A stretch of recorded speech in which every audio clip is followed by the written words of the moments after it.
In an attempt to remind myself that I live in the greatest city in the world, I am trying to go to more neighborhoods, right? I feel like every day I kind of do the same thing. I like to stay in my neighborhood. It's a lot for me to get on the subway, travel somewhere new, unless I'm out with a group of friends. I feel like I never go to a different neighborhood by myself just for fun to explore, but that changes today. We're going somewhere. We're traveling.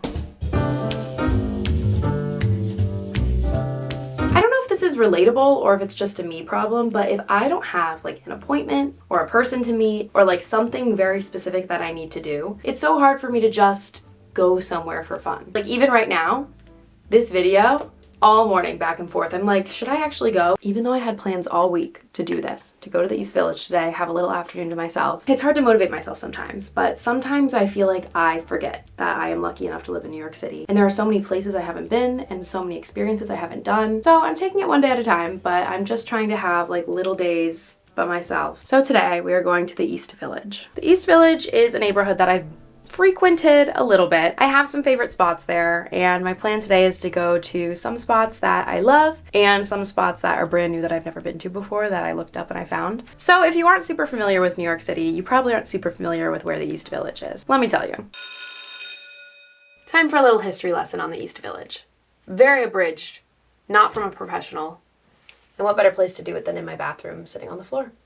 The East Village initially was part of the larger Lower East Side, which was home to a large community of Ukrainian, Puerto Rican, and Jewish immigrants. And even pre the history I just gave in like the mid-19th century, it was a place for newly arrived immigrants like German, Irish, and Eastern Europeans. However, in the 1960s, the East Village became an epicenter of counterculture movements. So from there, the East Village started attracting musicians and artists and writers, and a lot of cool things came out of this. The East Village is kind of like the birth of punk rock. The venue CBGB was located in the East Village, and that is referred to as the birthplace of punk. The boundaries of the East Village really have changed over time, and modern day East Village starts at 4th. The northern border is 14th Street and the southern one is Houston. Honestly, the East Village has just always been, like all of New York City really, but a diverse and like vibrant place for so many people to come. So after these counterculture movements in the 60s and the rise of punk and music, the East Village kind of became a safe haven for artists, and it was like a bohemian lifestyle. And so modern day East Village is a reflection of all of that. It still is a place that holds gallery spaces and performance spaces and small businesses. It just keeps evolving. I feel like today a lot of young people like to move there. I skipped like 10,000 chapters in that history, but just a little background. Each neighborhood I'm going to, I feel like I'm trying to research it a little bit more because I like to learn about where these neighborhoods came from, who inhabited it first. In modern day New York City, there's a lot of gentrification going on and a lot of rapid change, and what the city was like 20 years ago is not what it looks like now. And I feel like New York is filled with so much history and so many people who have made New York the way it is, and honestly made the world the way it is. I feel like if you live here, especially if you aren't from here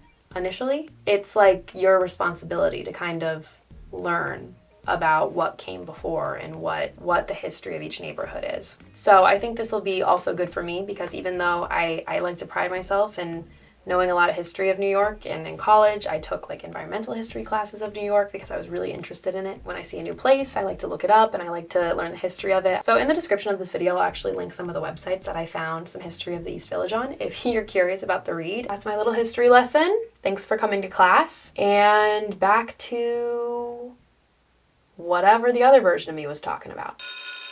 So now that you have an abridged description of the East Village, it's time to go there. Today is one of the first days that it's really starting to feel like fall. I have a long sleeve shirt on, which is crazy for me, but it's like almost 70 degrees. It's been going between like 68 and 71 degrees all day. So I think it's just gonna be a beautiful day outside. It looks sunny outside and nice. So let's go have an afternoon in the East Village. Just the two of us.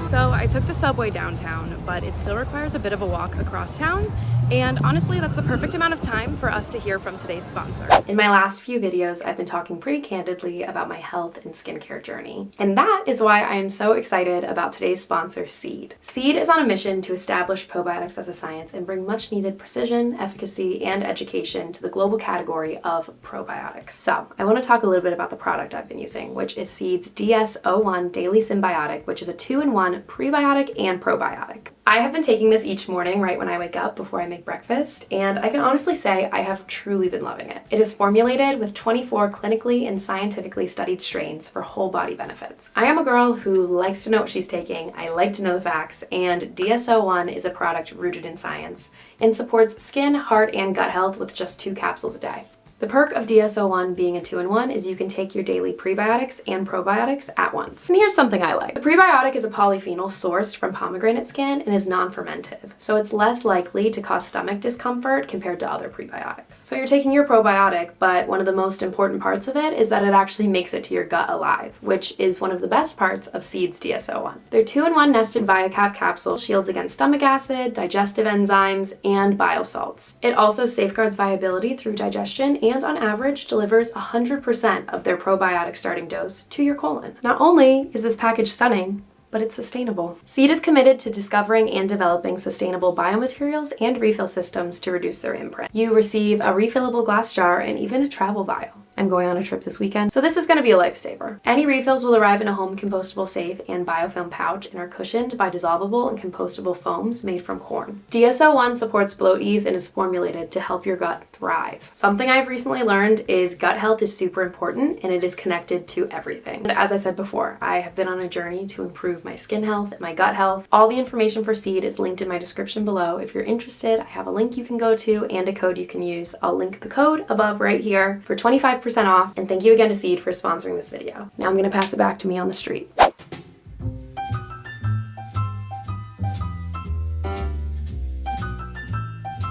A girl just came up to me who watches my channel, and that literally just made my day. If that was you, I love you. That was so nice of you. It only happened to me a few times, and I'm always probably so weird and awkward, but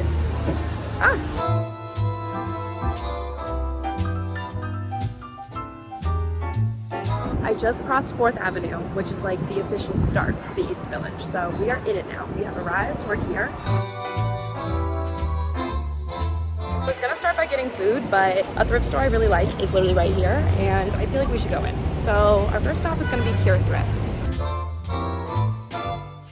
And it's future me. Just thought I would be a little guiding light in this video to expand upon a few things I didn't touch on when I initially filmed. So I started at Thrift. I have been to Thrift a good amount of times. I went through a big phase where I was obsessed with thrifting back in 2021, and I also had a thrifting business on Instagram. When I used to go to they had a different location. I had not been into the new Thrift location yet, so this was the first time I was going in. So many different types of things. They have clothes, obviously, that you can thrift. They had couches and jewelry and other furniture. Everything is so cool and so nicely curated, but my one qualm with it is a little bit expensive. There was like an Ohio State sweatshirt I thought was cute, but it was $100, and I was not gonna swing that. Hey class, today's history lesson is on thrift stores, and we're specifically talking about Thrift Shop because I got a little curious. I did some digging. I've frequented many times before, but I was thinking, like, what an interesting name for a store. I wonder why it's called Cure. Write this down on your notes because it'll be on today's test. So the owner, Liz Wolfe, got diagnosed with type 1 diabetes and dedicated her life to finding the cure for type 1 diabetes. She's a 4th generation New Yorker. On her website, she quote says, a 4th generation garage sale and thrift shop scouring, dumpster diving New Yorker. And all proceeds benefit type 1 diabetes research and advocacy.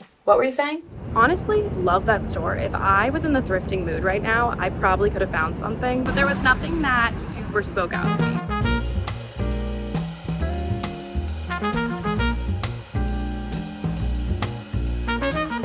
Smack is a restaurant where their entire menu is mac and cheese. It is literally like one of my favorite things I have ever had in my life. I found it maybe 2 or 3 years ago. It's a pretty like to-go fast food vibe. Like every single thing on the menu is mac and cheese. I found it a few years ago when I was just like in the East Village one day. I absolutely love a good mac and cheese, and this is probably my favorite mac and cheese spot in the entire city. Smack is on my list of one of my favorite restaurants in the city. It is just perfect. They have so many options. They have options if you're gluten-free. They have options if you're vegan. They have options if you want to eat a ton of meat and cheese. They literally have everything. This is a moment I wish I had my tiny mic because the music is blasting in here, but I'm gonna try my best. I ordered the Garden Light mac and cheese. Actually, what am I doing when future me could just tell you this? My favorite mac and cheese there is the Garden Light. It has different kinds of veggies in it. Doesn't taste like healthy. I love a mac and cheese that has vegetables in it. I think that's really fun. It's just perfect. They bake it, but you can also get it cold if you want, so you can take it home.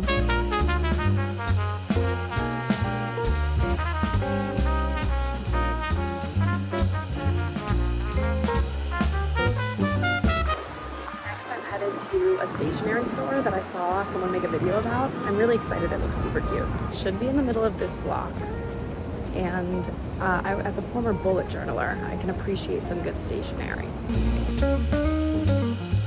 This stationery store is called Nico, neco, zakkaya. It is like one of the cutest little places I've ever been in my life. It's a Japanese stationery store. I did see it on TikTok, and honestly, I saw a video and I was like, this is the cutest thing ever. I think I already said this, but I am a former bullet journaler, so I do love a good stationery. And it was super tiny, but it was super cute and literally had every single thing you could want. The amount of pens, I had to buy a pen and I had to buy a memo pad because they were just so cute. So I got a memo pad that has flowers on it, and then I got this color changing pen. I thought that was fun. I've never seen anything like that. So now I'm headed to Tompkins Square Park. I've actually never been, never walked through it, only heard about it in passing. So I'm gonna go and take a little stroll through it since I've never really seen it before.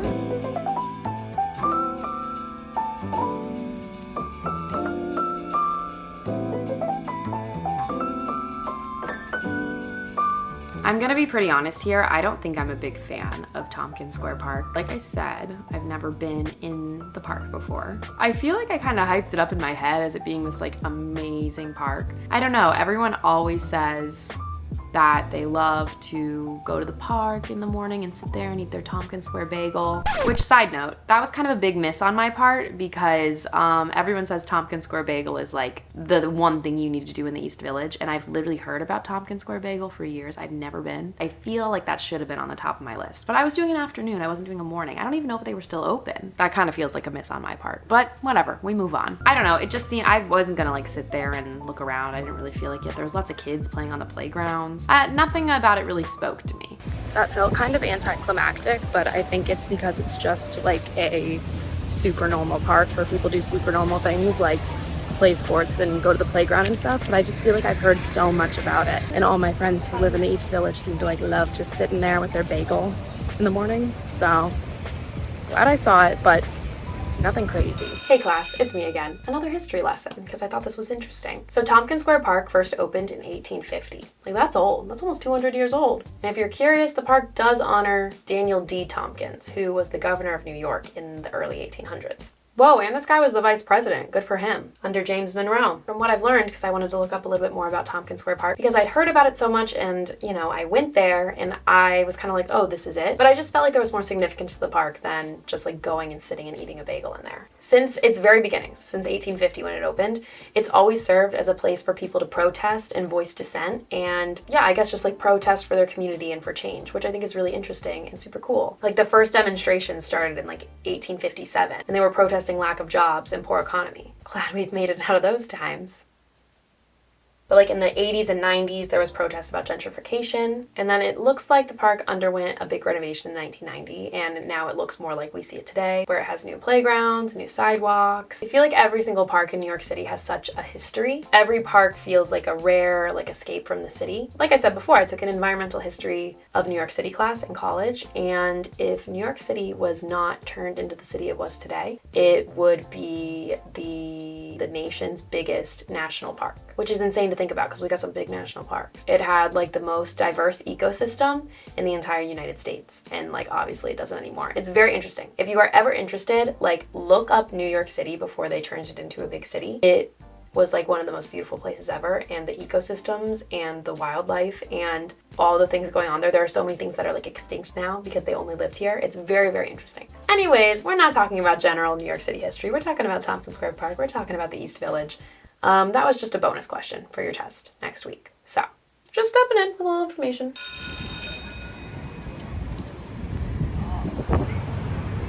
Not the cupcake place I was gonna go to being permanently closed. Okay, so I guess we're not going there. I guess I didn't look that up.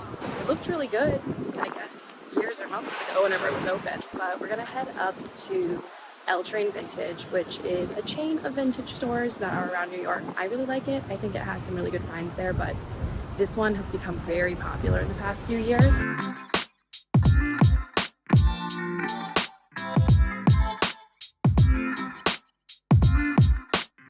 I like how I can't decide if I'm a 0.5 filmer or a normal camera filmer. I feel like I'm really getting a feel for the East Village. I've never come here by myself before. I'm always just like running around with other people who are here. And so I've never just like walked around by myself, listened, looked, seen.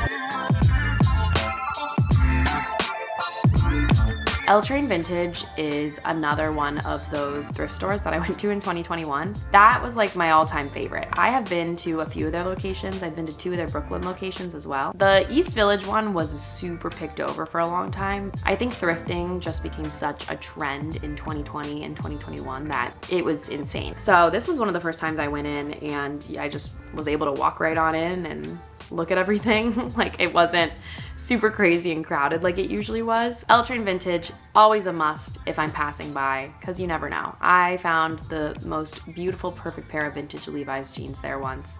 I did end up selling them. Biggest regret of my life. Why is it so windy? I don't know, nothing was super speaking to me. I have not been in a thrifting mood recently. Haven't been in a mood to try on clothes recently. And then I'm just so uninspired by clothes. So hopefully I'll get inspired soon. Next we are going to get a matcha. I've seen this matcha all over TikTok. It's like a sunny side up. It looks like there's an egg on top, but it's not. And I am very, very excited because as we know, I'm in my matcha era. I think this place is called Little Uluh. I hope I'm saying that right. But it's like a boba place and a bubble tea.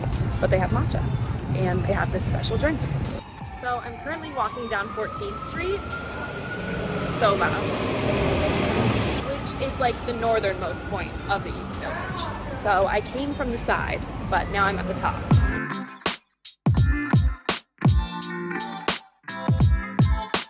This place is brand new. Like, it's not even fully open. It's their soft opening. I think they soft opened maybe at the end of July. And so it's just a little window that's on 14th Street. They have this scrambled egg matcha latte, and they make this scrambled egg looking thing out of maybe cake frosting. I still don't really even know what they made it out of. And I was like, I gotta get that. So I ordered that. They have tons of different types of bubble teas and like specialty matchas and things like that. So that definitely is like a fun place that I think is gonna open up and be like a full thing.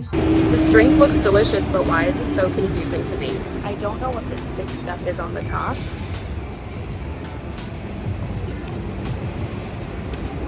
Okay, there's green on my tea. Why do I hate it? Wait, I hate it, I hate it. I hate it so much. Okay, they gave me a lid and a straw. Maybe if I put that on and mix it around, like maybe this is just like supposed to look pretty, and now I mix it around because something's off about this.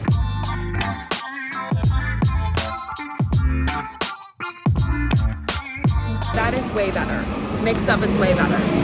This was an expensive matcha. It was $10. So I spent $30 total today. The 3 purchases that I made while in the East Village were all $10. My notebook and my pen were $10, my mac and cheese was $10, and my matcha was $10. All very different things, and I feel as if none of those things should be priced the same. A $10 matcha is the most overpriced thing in the entire world, but I did it. I did it for you guys. We had to know, and I don't regret it one bit. I really don't know why they call it a sunny side up matcha, but that's the name of it. I guess because of the little egg thing on top, but I don't know if that has anything to do with the way it's actually made or anything like that, or if it's just like, haha, cute, there's like a little fake egg on top.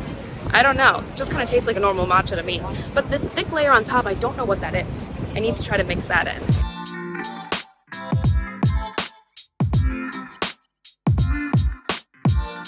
I am going to start crossing back over to the west side, and we'll talk a little bit more when I get home. Thank you for spending the afternoon in the East Village with me. I love exploring new neighborhoods in the city. Something I think I don't do for myself is just spend time alone in other places in the city that I'm not as familiar with. I think sometimes it's something I feel a little scared about. I do get nervous doing things alone sometimes, and it's not even just in New York, it's really anywhere. It's hard to give myself permission to just do something for fun by myself. I feel like I always am chained to the idea that someone has to be with me to have fun and do this and do that. I'm starting to learn that things can be fun to do by yourself, and you should do more things by yourself. But like I said at the beginning, we did not even scratch the surface of what I could have done and seen in the East Village. Like, I went to a few random spots, but there were hundreds of places I could have gone. And that doesn't even count all the places I could have gone in the morning or at night. Like, I was literally just there in the afternoon. Take this afternoon with a grain of salt. This was just a few fun places I wanted to go to, and I just thought this would be a fun little video to make to kind of show you more of New York City for people who aren't from here or aren't familiar and really enjoy just seeing the city views. And I think it was a good thing for me to do as well. So I'm excited to keep exploring other neighborhoods in the city. Like I said, I think I'm gonna make this a series. Sorry, don't mean to cut in. Just wanted to say something to the class before we go, since we had all these history lessons today, so I hope you learned something. I just want to remind everyone, because you came to class today, you get this amazing offer, which is a discount on your first seed purchase. So just reminding you all, I want to thank you all for coming to class today, and I want to thank Seed again for sponsoring this video. And if you are interested in DS-01 Daily Symbiotic, to click on the link in my description, use my discount code. Okay. Class dismissed. I'm gonna send you back to her for the rest of the announcements. And a big thanks to you for watching. If you haven't yet, please subscribe to my channel, give this video a thumbs up, and I will talk to you in the next video. Bye.